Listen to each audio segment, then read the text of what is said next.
Bismillah. Salatu wassalamu ala Rasulillah. Ahiret dərslləri. Bugün bizning cəhənnəm. Uzğan dərsdə cənnət idi. Həm biz Peyğəmbərimiz sallallahu aleyhi və səlləmnin ümmeti cənnət əhllərinin köpçülük ülüşü bula digən zor şadlıqlı hadislərini öyrəndik, şulay bit. Hem şundan da bu Peygamberimiz sallallahu aleyhi ve sellem'nin ümmetinden buluğumuzun bereketi onun kuvanışıdır. Çünkü biz kişilik tarihinde umum halklar arasında belki o kadar köp orun almasak da lakin cennette Peygamber sallallahu aleyhi ve sellem başladı 4'ten bir ülüş, 3'ten bir ülüşü, yartısına жетті, hem hatta kayber hadislerde 3'ten 2'si bulup da çığa, şulay bit. Bu indi uğizning sırtında, qora yunlu uğizning sırtındağı bir ak yun kişilik tarihinde. Biz köp түгел, şuna qaramasdan qaragız. В процентном соотношении деп айтабыз indi, bizning ümmet cennette bik köp bulacak. Bik köp bulacak. Cehennem, biz sizin böyle cehennemnin türlerin irene başlagan idik. Bugün inşallah min belki biraz gına aşığı bırak alıp barsam, belki bugün cehennemnin türlerin bitiribizde. Hem biz sizin bilen yüzge toqtalgan idik, yürekke toqtaldık, şulay bit. Cehennemnin utu yürekke öte dedik. Alдағы gazap, ol da bulsa kişinin içki ağzalarının çıgığı. Sahih Bukhari ham Müslim'dekiler Usame ibn Zeyd isimli sahabi tapşıra bu hadis bik korkunç. Bigrek de hazretler, abistaylar turunda bu. Allah saklasın. Peygamber sallallahu aleyhi ve sellem aytdı, kıyamet gününde yüca'u bir racul. Alıp gelirler bir kişini dey. Alıp gelirlerdi. Gelir de demiyor yüzüde. Şulay bit. Fayulqa finnar. Hem ol utqa atılırdı. Hem utqa kirgeç anın dey işekleri tışqa çıgırdı. Hem anın şul işeklerin qazık kibik jirge qadaqlarlardı. Hem ol işek tigirmenni eylenip yürgen kibik bar bit tigirmen taşın İlk var bitinde nelerde? İşekke tağalarda, işek ekringine eylene, tigirmen taşı eylene. Şulay bitinde. Nişiktiler eylene? Jırnava, jornov. Mine şunu eylendirgen kibik, ol şuşu qazık tireli, özünün işekleri bilen eylenip yürüyecek. Elbette onun bütün gazabı, bütün avurtuğu, bütün sızlanığı bulacak. فَيَجْتَمِعُ أَهْلُ النَّارِ عَلَيْهِ. Peygamber sallallahu aleyhi ve sellem ayta, bu korkunç manzaranı görüp, cehennem ehilleri onun tiresine jıyılırlardı. Qaragız, eğer indi bu hal başka cehennem ehillerinde jelib iterlik bulgaç, şundan da bu indi na общем фоне cehennem fonunda da bir korkunç bula indi. Şulay bit. Hatta cehennem ehilleri kim miken bu deyip kileşekler. Şundan soň Peygamber sallallahu aleyhi ve sellem ayta, bu ut ehilleri de anı tanıp alırlardı. Они узнают его. Tanıp alırlardı. Hem aytırlardı. Sin nige mında? Nige sin cehennemde kuntu ta'muruna bil ma'ruhi ve tenhana anil munkar. Sin bit dünyalıkta bizni izgilikke ündedin, yavuzluktan tıydın dey. Yani bu kişinin işlegen, bu başkalarını vaazlegen. Bu kişilerge nasihat bergen, dersler bergen. Yani mında söz bara kim ne için ayttim indi? Allah saklasın, bu hadis birinci şiratta qağılırga mümkün hazretlerge, imamlarga, abistaylarga, din okutuşularına deyip, çünkü bu kişiler tanıyacaklar, alarını hayırlı işke ündegen, yavuz işten tıygan kişini tanıyacaklar. Şundan soň bu aytaşa kuntu amurukum bil ma'ruf ve la atih. Min de sizni yaxşılıkka öndedim de, ama özüm işlemedim de. Yani men sizge aytdım de namaz o'qig'iz, özüm o'qimadim. Men sizge aytdım de namuslu bo'ling'iz, özüm namuslu bo'lmadim. Men sizge aytdım de gadil bo'ling'iz, özüm gadil bo'lmadim. Men sizge aytdım etiyaniyingizni hurmat eting'iz, özüm o'z etiyaniyimni hurmat etmedim. Men sizge aytdım erlar xotinlaringizga marhamatli bo'ling'iz, o'z xotinima marhamatli bo'lmadim. Men sizge aytdım xotinlar erlaringizni hurmat eting'iz, er haqqini o'tag'iz, o'zim erimning haqqini o'tamadim. Ya'ni men sizni izgilikka undadim, o'zim ol izgilikni narsa o'tamadim. O'zim ishlamadim. Ya'ni o'zi ishlamaganni boshqalarga qo'shgan. Va anhaakum anil munkar va atih. Ham men sizni yovuzlikdan tiydim, ammo o'zim tiyilmadim dey. O'zim shuni ishladim dey. Ya'ni kishilarga aytgan urlashmag'iz, o'zi urlagan. Kishilarga aytgan aldashmag'iz, o'zi aldagan. Kishilarga aytgan g'aybat siylamag'iz, o'zi siylagan. Ya'ni yovuzlik, izgilikka undagan o'zi ishlamagan, yovuzlikdan tiygan o'zi tiyilmagan. Ham Peygamberimiz sallallahu aleyhi ve sellem narsa dedi? İşek tigirmen taşın aylandirib yurgan kebek, şuşu şagisi tiresinde ol aylanib yürürdü. Aylanib yürürdü. Mana bu cehennemning bir g'azabı. Allah saqlasin. Mana bunda endi bizga ol bik zo'r aytik g'ibrat bu hadisda. Kishiga o'zing ishlamaganni qo'shirga yaramay. Söz bara nindi ülkede, din ülkesinde. Mesela fen ülkesinde, meditsin ülkesinde, mesela meditsin ülkesinde, vraçlar aytırga mümkün. Mena şolay işləgiz, irte bilen zaryadka yasağız. O'zi yasamay. Bu kiremi bana? Yok. Yok indi, kirmey. Yaki mesela nindidir başka galimler kişilerge nidir işlere koşalar, o'zlari işlemeyler, bunda kirmey. Lakin söz bara din ülkesinde bu bik zor emanet. Çünkü eğer de sen kişiye nindidir tıyılgan işini jetkiresen iken, demek o birinci şiratda kimge tıyılgan? Senin özüne. Şuna göre sen kişilerge bu işini işlemegiz günah dep aytır aldından birinci kimge aytırga tiyiş bunu? Özüne aytırga tiyiş. Hem birinci özün bunu nişlerge tiyiş? Öterge tiyiş. Şuna göre kişiye namaz oku dep aytip bulma, eğer namaz okumasan özün. Kişilerge oruza tutağız dep aytip bulma, eğer özün tutmasan. Kişilerge zakat birigiz dep aytırga yaramay, eğer de sen özün zakat biruşi bolup anı birmesen. Şuna göre birinci şiratda nasihatni başlarga kerak özünden. Terbiyeni başlarga kerak özünden. Hem İslamda ol bik korkыныç aybir bolup tura, özün işlemegenini başkaga koşu. Özün tıyılmagan aybirden başkanı tıyıl. Hem bana qarata Kur'an-ı Kerim'de korkыныç ayetler var. Korkыныç ayetler var. Mesela Allah Teala ayta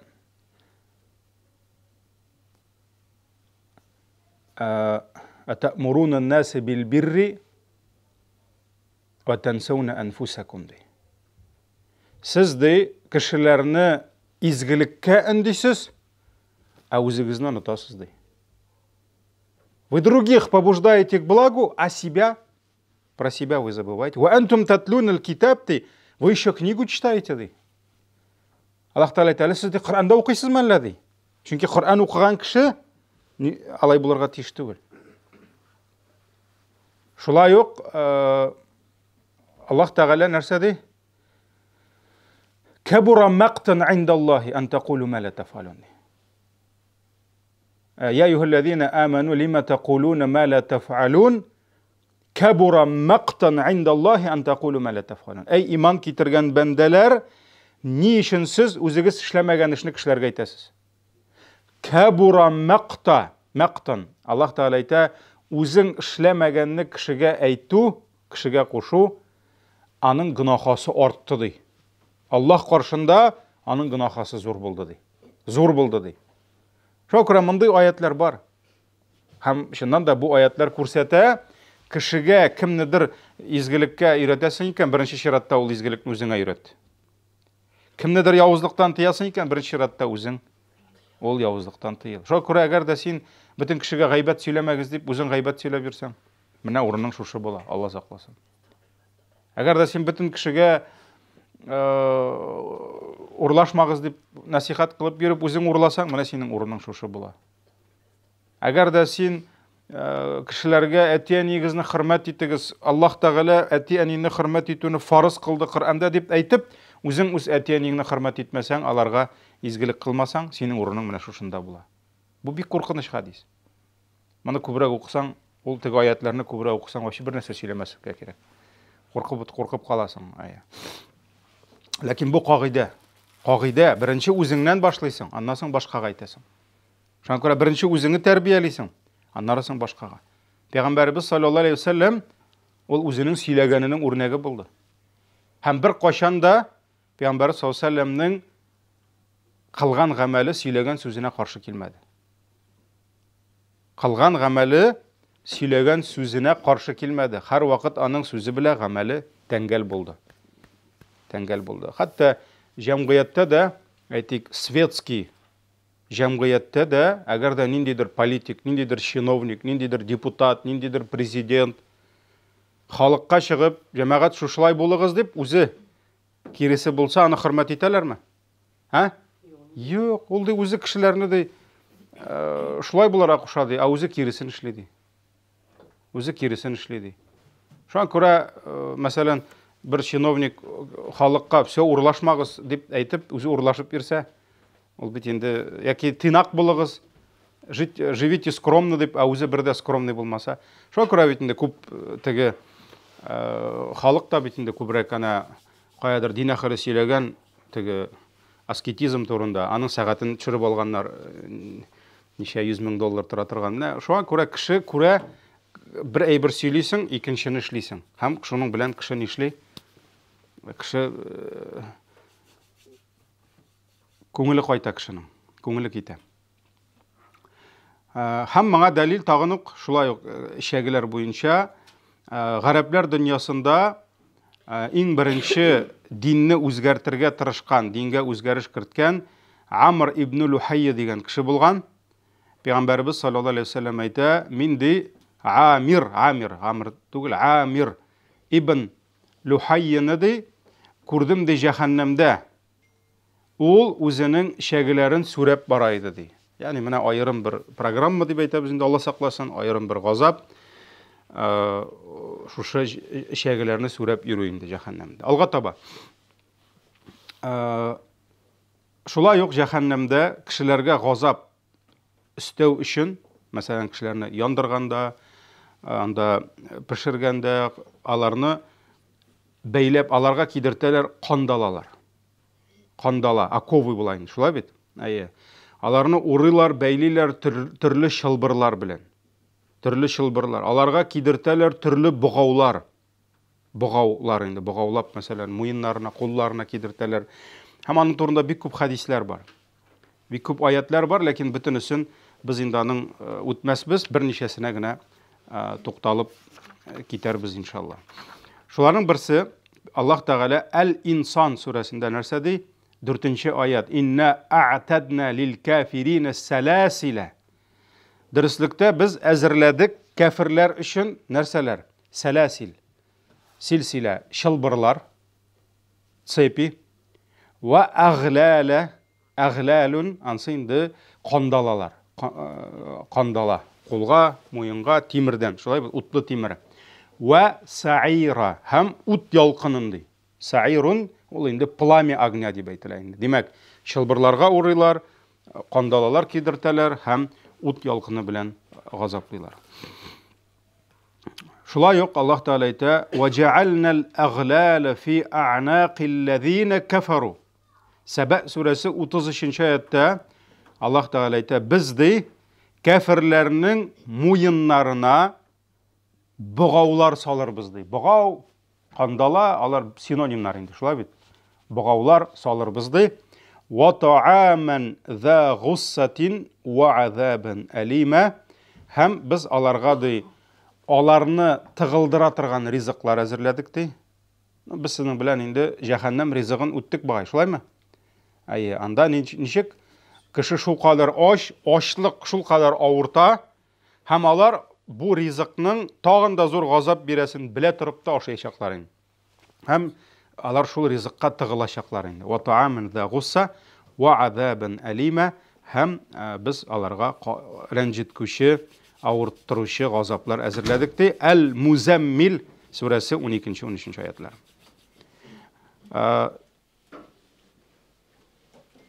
وجعلنا الأغلال في أعناق الذين كفروا أنسن بلدين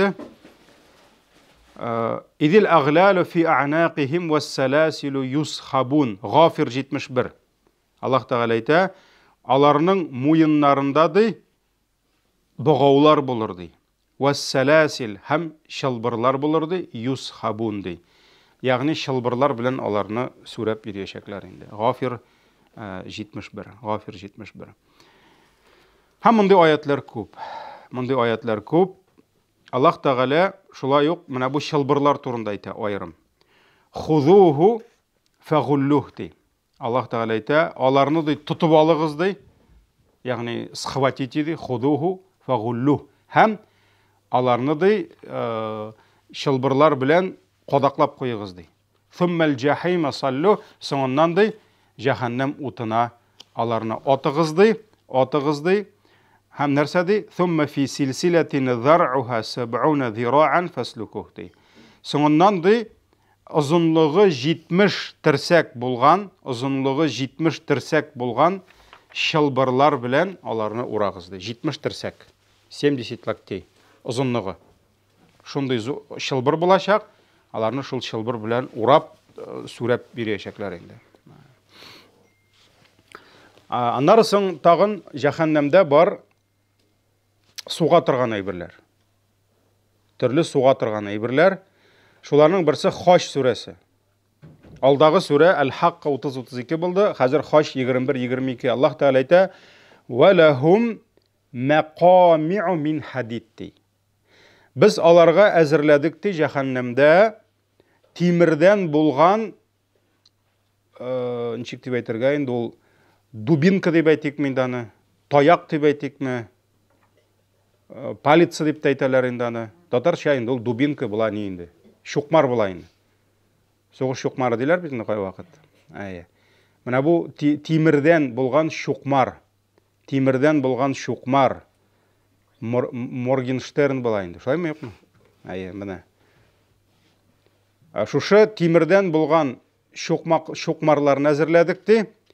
Kullama aradu an yakhruju minha min ghammin u'idu fiha wa dhuqu azab al-hariq.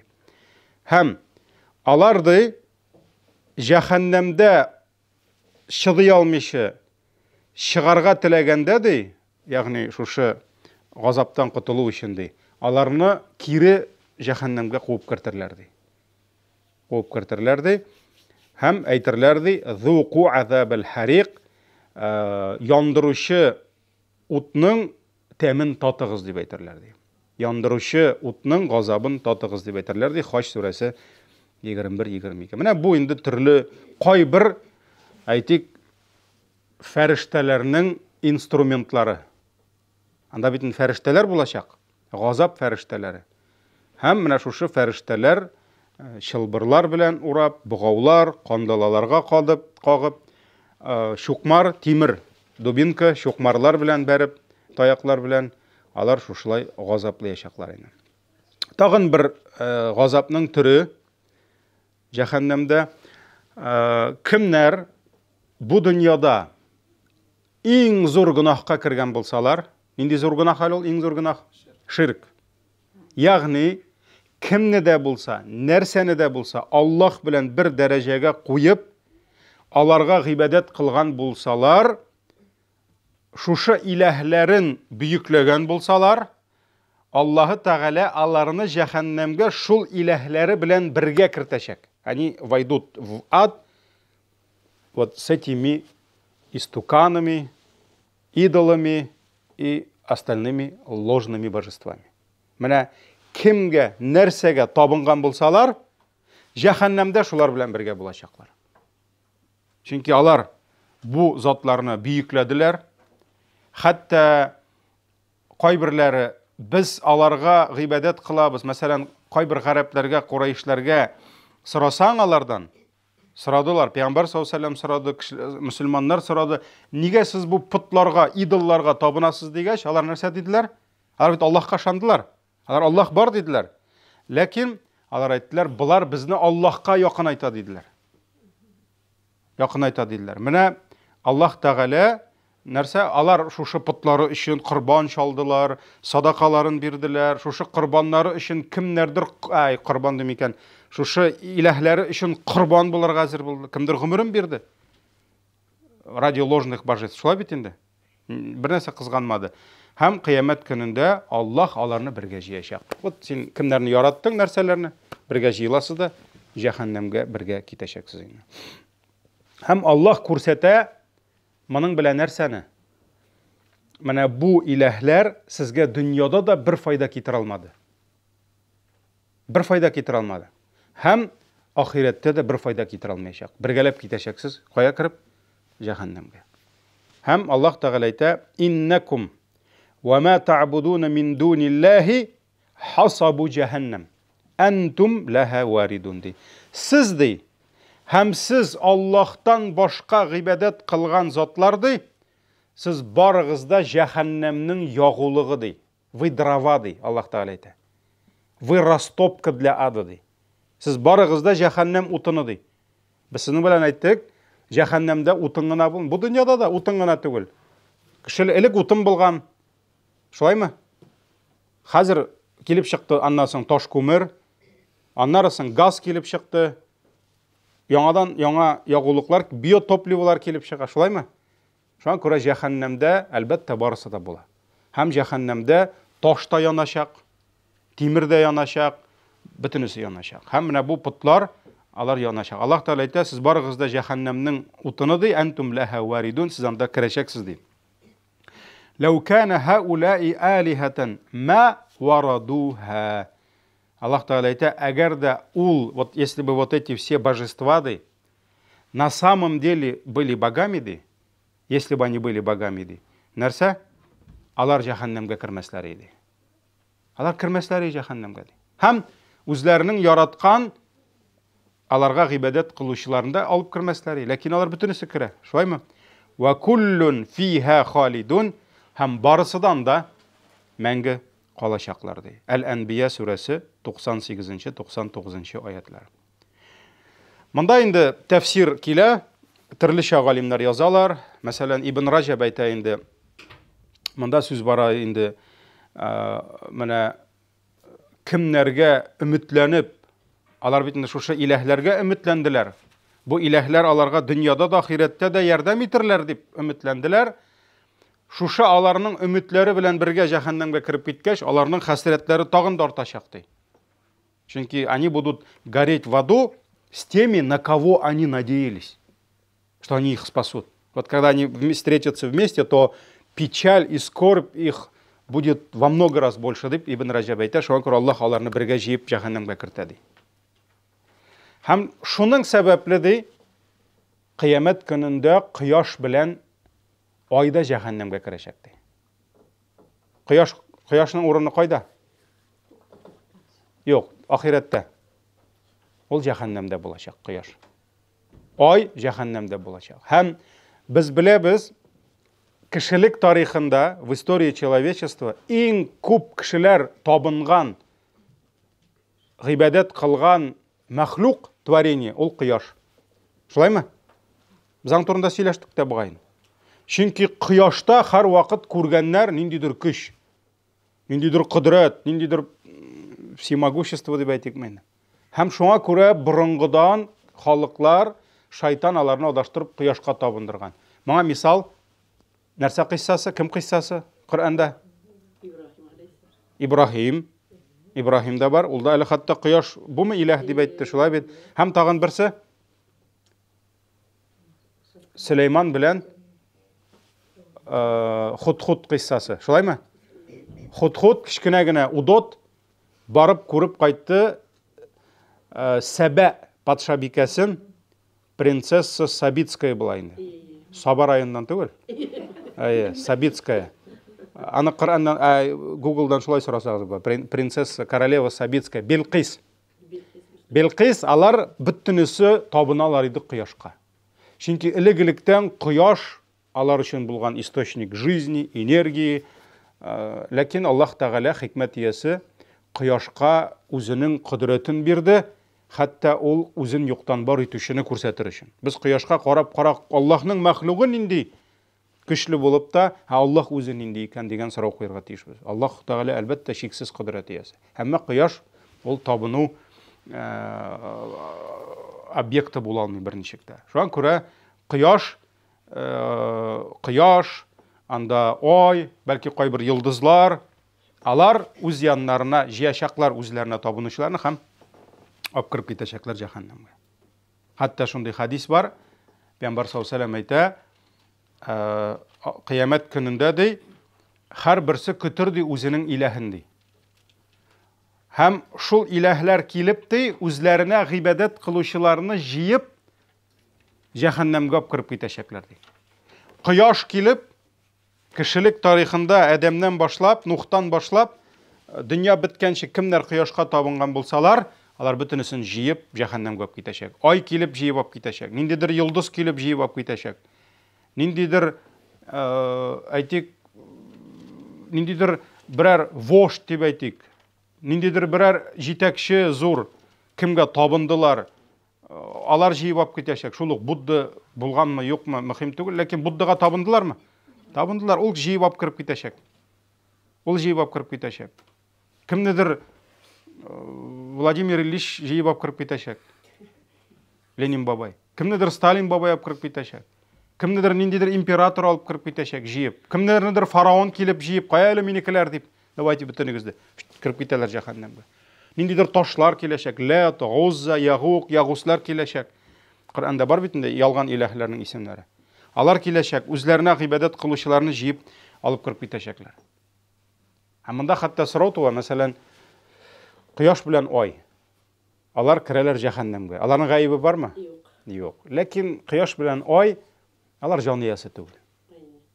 Һәм алар әлбәттә авыртуны сизмәячәк. Алар нәрсә эшлиләр? Они выполняют свой долг. Һәм алар үзләренең бурычларын үтиләр Аллаһ каршында. Мәсәлән, 19 газап фәрештәсе. Алар җәһәннәмдәме? Җәһәннәмдә. Мәлик, главный газап фәрештәсе җәһәннәмдәме? Ләкин бу аларга газапмы? Бу аларга шатлык. Алар Аллаһка нәрсә? Аллаһның хезмәтчеләре алар. Алар анда газап күрми. Алар үзләре газап күрсәтсә дә, алар анда янмый. Шуның кебек галимнәр әйтәләр, кояш белән ай җәһәннәмгә керсә дә, алар анда янмаячак. Чөнки аларның гынахасы юк, алар мукәлләф түгел, на них не возложена обязанность, һәм алар Аллаһның әмерен үтиләр, башка фәрештәләр үтәгән кебек. Ләкин кагыйдә шундый, үзләре белән бергә алып кирип китәчәкләр үзләренә табынучыларны. Һәм Имам Куртуби әйтә, әмма ут аларга нәрсә зыян китермәс ди. Ут аларга зыян. Ут кем кулында? Аллаһ кулында. Ут кемгә кирәк? Газапны бирә, кемгә кирәк бирми. Бөтенләй бер Аллаһ кулында. Шулаймы? Мәсәлән, хәтта бу дөньяда Аллаһ күрсәттеме шуны? Күрсәтте кемдә? Ибраһим галейһиссәлам. Ибраһим галейһиссәламны яндырыр өчен әллә никадәр җыелып фундамент салдылар. Фундамент кебек әйбер. Ни өчен? Иченә чыкырга шуның хворос тутырырга.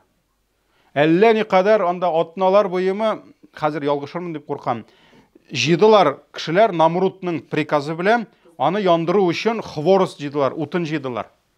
Хәтта аны яндырып җибәргәч аңладылар, аның кырына килеп Ибраһимны атырга кеше юк. Килерлек түгел, ялкын. Һәм нишләделәр? Катапульта ясадылар. Специально Ибраһим өчен. Ибраһимны бәйләделәр. Ләкин Аллаһ нәрсә диде утка? Эй, ут диде. Эй, ут диде. Ибраһим өчен салкын һәм имин бул диде. İbrahimнің бір нәрсесіне тимеді. Ләкин бәйләгән бауларны яндырды. Шуңа күрә суда Аллаһның әмере белән кемнедер батыра, кемнедер терелтә. Муса алейхиссалам чыгып китте. Су итәген җыеп, итәкләрен җыеп, рәхим итегез дип калды. Шулаймы?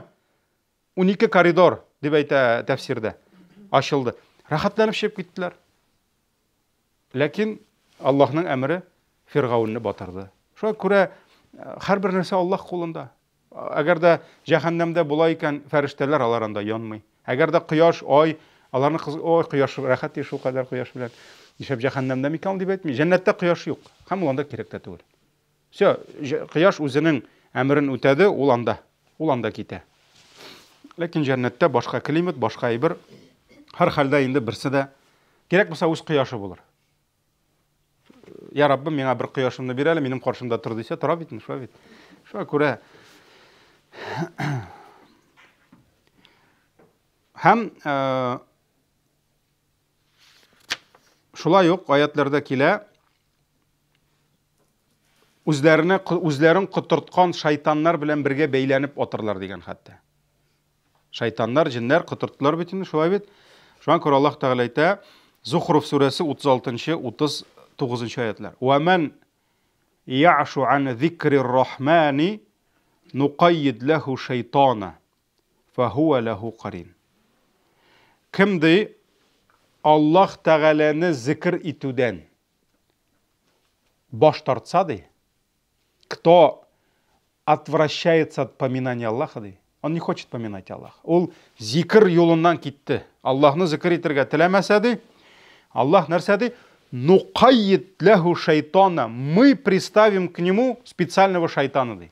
Без аңа махсус шайтанны билгеләп куябыз ди. Фахуа лаху қарин. Ул аның кардәше булыр ди.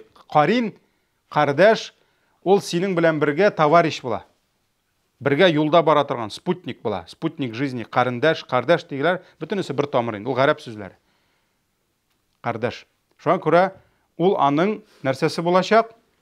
Товарищ по жизни, спутник булачак. Ул Аллаһ Тәгалә нәрсә ди?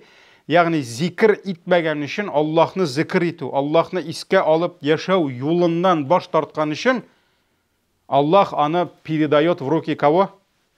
Шайтан. Аллаһ аларны шайтан кулына тапшыра. Всё, аны шайтан ничек тели? Аның белән шулай бетерә. Ва иннахум ла ясуддунахум анис сабил ва яхсабуна аннахум мухтадун. Һәм аларны ди шайтаннар Аллаһ юлына тотып торырлар, Аллаһ юлына күчмәс өчен ди. То есть они не будут их отпускать к пути Аллаха. Алар аны тотып торачаклар. Ва яхсабуна аннахум мухтадун ди. Әтигеләр ди мискиннәр. Алар уйлаячак, без дөрес юлдан барабыз дип ди. Менә син любой атеисттан сорап кара, син адашкан дип. Ул аны таныймы? Юк. Ул әйтә, мин дөрес юлда ди. Син любой Аллаһтан башка затларга табынучы, гыйбадат кылучы адашкан кешегә, мөшриккә барып әйтеп кара. Ул уйлый, ул уверен, что ул дөрес юлда бара. Шулай бит инде. Шуңа күрә ва яхсабуна аннахум мухтадун ди.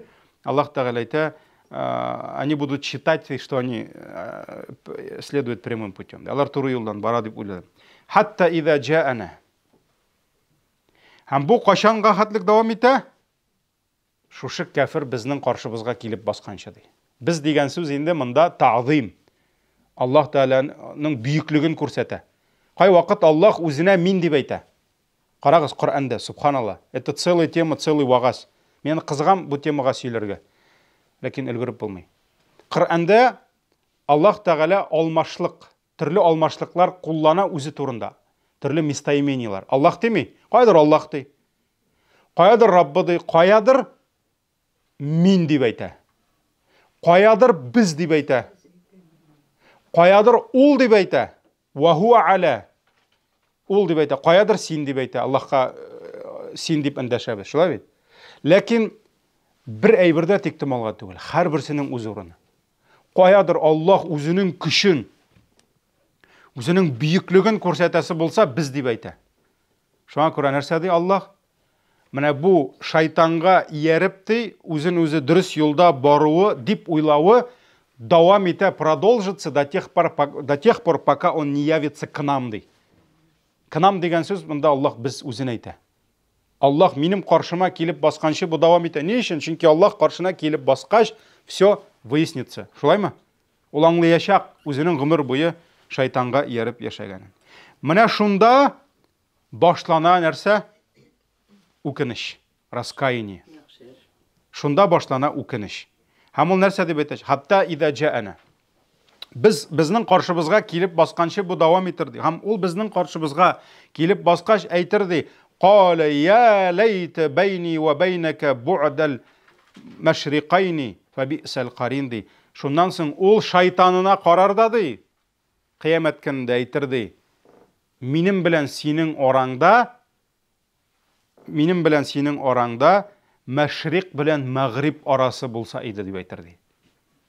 Мәшриq, то есть между западом и востоком ди. Шуның элек-электән самый ерак әйбер ул уфук булган, до горизонта дип килә бит инде, шулай бит. Һәм уфук белән уфук. Нәрсә ул? Мәшриq белән мәгриб килеп чыга бит инде, шулай бит. Яки между севером и югом кебек килгән. Көньяк белән төньяк. Менә шулай иттереп, көнчыгыш белән көнбатыш арасында кебек булса иде дип әйтерди. Һәм нәрсә дип әйтерди теге шайтанга? Фабисал қарин дип әйтерди. Какой же ты бисал плохой товарищ дип әйтерди. Син ди минем ди яман дустым булгансың икән ди. Яман иптәшем булгансың икән ди. Һәм аннан соң инде аларга әйтеләчәк: "Валан янфаукумул яума إذ ظلمتم أنكم في العذاب مشتركون" ди. Һәм Аллаһ Тәгалә әйтә: "Сез ди залим булдыгыз ди, икегез дә гынахта, бузыклыкта, ялганда булдыгыз ди. Һәм сез ди бүген газапны бер-берегез белән бүлешүегез дә сезгә файда китермәс ди. То, что вы разделите участь вашу между собой, то есть алар бергә китәчәкләр утка, шайтаны да, үзе дә. Шулаймы? Но это вам не поможет ди. Аллаһ Тәгалә әйтә. Булар бит икегә бүләләр газапны. Бергәләшеп керәләр. Но это вам не поможет ди. Бу сезгә бернинди дә җиңеллек файда бир. Зухруф сүрәсе 36-39. Ну, анда бар инде шайтан белән сөйләшүләр бар, башка аятлар бар. Ул инде шайтанга сылтамакчы булачак инде. И Раббым, ул бит мине кытыртты дип. Шайтан әйтәчәк: "Мин аңа кил" дип әйттем, ул килде ди. Мен ник кытыртыйм ди. Мин аңа, я ему сказал: "Иди ко мне", он пришел ди. Алданды ди. Шуңа күрә әле башка аятлар бар, ләкин безнең инде темабыз ул түгел. Шуңа күрә ансына кирмибез. Менә бу күрсәтә инде нәрсәне? Кемнәргә табынган булсалар, Аллаһ белән бер дәрәҗәгә яки Аллаһтан үстен күргән булсалар, Аллаһ Тәгалә аларны бергә җыеп, алар бергә кирип китәчәкләр. Кемдер ташларны кычаклап, кемдер фәлән-вичларны кычаклап инде, кемгә табынган булсалар, шулар белән бергә керәчәкләр. Хәтта теге хадисның ахырында инде анда килә нәрсә дип, бөтенесе китеп беткәннән соң җәһәннәмгә калачаклар bir төркем мөселманнар. Һәм мөселманнар арасында булачак мунафиклар. Лицемеры, которые поклонялись Аллаху, но на самом деле они не были мусульманы. Кемгәдер ярар өчен генә. Һәм фәрештәләр алардан сораячаклар: "Һә сез монда ник калдыгыз?" дип. Ник калдыгыз? Шуннан соң алар әйтәчәкләр: "Без Аллаһны көтәбез" ди. Шуннан да алар бит Аллаһка гыйбадат кылдылар, шулаймы? Нантазиру Раббана дип әйтә. Мы ждем своего Господа ди. Мы же ему поклонялись ди. Теге кемгә нәрсә гыйбадат кылганса, киттеләр бит, булар гына калды. Шуннан соң Аллаһ Тәгалә айырачак ихласлы мөселманнарны мунафиклардан. Һәм Аллаһ Тәгаләгә сәҗдә кылырга кушылачак. Һәм ихлас мөселманнар бөтенесе сәҗдәгә төшәчәк. Әмма мунафик булган, лицемер, двуличный булган мөселманнар дип йөргән бит инде алар мөселман түгел. Аларның аркалары тыңламаячак. Һәм сыерның мөгезе бөгелә алмаган кебек, мөгез бөгеләме? Юк. Аларның аркалары бөгелмәячәк, һәм алар басып калачаклар. Бөтенесе сәҗдәдә ихлас мөселманнар. Тегеләр басып калды. Менә шунда уйлыйсың инде да, ничек алар сәҗдәгә төшәргә теләрләр шундаймы? Юк, булмый. Аларның бөтенесен алып китәчәкләр утка җыеп. Өстән генә сәҗдәгәдәгеләр җәннәткә китәчәк. Менә шуңа күрә Аллаһ Тәгалә айыра инде, айыра. Айыру көне дип әйтелә. Я айыру көне, очрашу көне, кыямәтнең исемнәре күп. Ярар, безнең тагын бер тема калып килә, шушы газапның төрләрендә җәһәннәм әһелләренең үкенечләре. Үкенечләре һәм үкенүдән ялварулары. Ничек булачак кыямәт көндә шул хакта аятлар һәм кайбер шундый куркыныч хадисләр бар. Ярар, безнең икенче дәрестә булачак җәннәт иншаллах. Җәннәтне дәвам итәбез һәм безнең җәннәттә без кирдек. Иң хәерле кешеләр булачак. Җәннәтнең иң хөрмәтле кешеләре. Чөнки җәннәттә дә әллә никадәр дәрәҗә, шулаймы? Һәм менә шул җәннәттә иң хөрмәтле, иң яхшы кешеләр, иң яхшы өлкән кешеләр. Җәннәтнең иң хөрмәтле яшьләре. Алар бөтенесе бер яшьтә, ләкин кемдер озак яшәгән. Әби бабай булып киткән, өммәттә шул дәрәҗәгә ирешкән, кемдер яшьләй киткән. Яшьләр, балалары арасында кем иң хөрмәтле булган, хатын-кызлар арасында кем иң хөрмәтлеләре булган. Иншаллах, ансы киләсе дәрестә булайын. Субханакаллаһумма бихамдик, шаһаду ан ла илаһа илля анта, астагфирука ва атубу илейк.